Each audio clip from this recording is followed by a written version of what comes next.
नमस्कार। म आज एउटा भेरी इम्पोर्टेन्ट टपिकमा केही कुरा राख्न चाहन्छु and the topic is about women's right in Nepal. महिला हाम्रो समाजको आधा हिस्सा हुन्। महिलाको अधिकारको संरक्षण र सम्मान बिना समतामूलक र विकसित समाज निर्माण गर्न सकिँदैन। नेपालको संविधानले महिलालाई विभिन्न महत्त्वपूर्ण अधिकारहरू प्रदान गरेका छन्। जस्तै कि महिलाका प्रमुख अधिकारहरू number 1 is right to equality.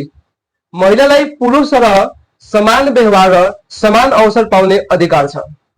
लिङ्गका आधारमा भेदभाव गर्नु हुँदैन। Number 2 is right to education. हरेक छोरी र महिलालाई शिक्षा प्राप्त गर्ने समान अवसर हुनुपर्छ। Education is the key to empowerment. Number 3 is right to health. महिलालाई सुरक्षित गुणस्तरीय र आवश्यक स्वास्थ्य सेवामा पहुँच पाउने अधिकार छ। Number 4 is right to property and family rights. महिलालाई कानुन अनुसार सम्पत्ति तथा पारिवारिक अधिकार प्राप्त गर्ने अधिकार छ।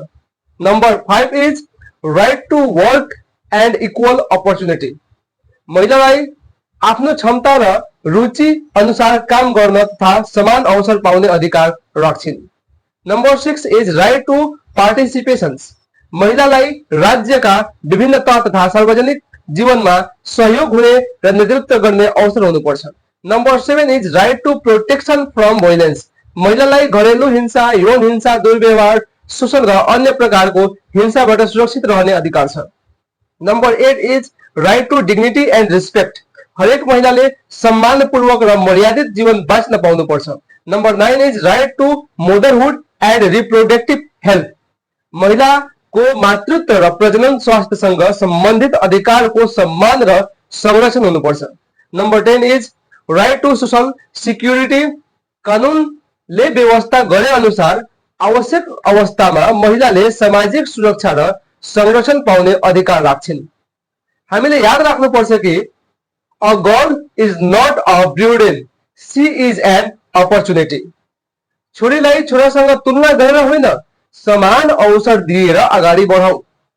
महिलामाथि हुने डिस्क्रिमिनेसन्स, भोइलेन्स एन्ड इन्जस्टिसको विरोध गरौँ।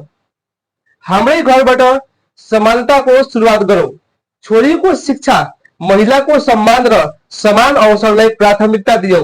अन्त्यमा म भन्न चाहन्छु, respect women, educate girls, stop discriminations, say no to violence, promote equality, build a better Nepal. महिलाको अधिकारको सम्मान गरौँ, समान र सभ्य समाज निर्माण गरौँ। Thank you. जय नेपाल।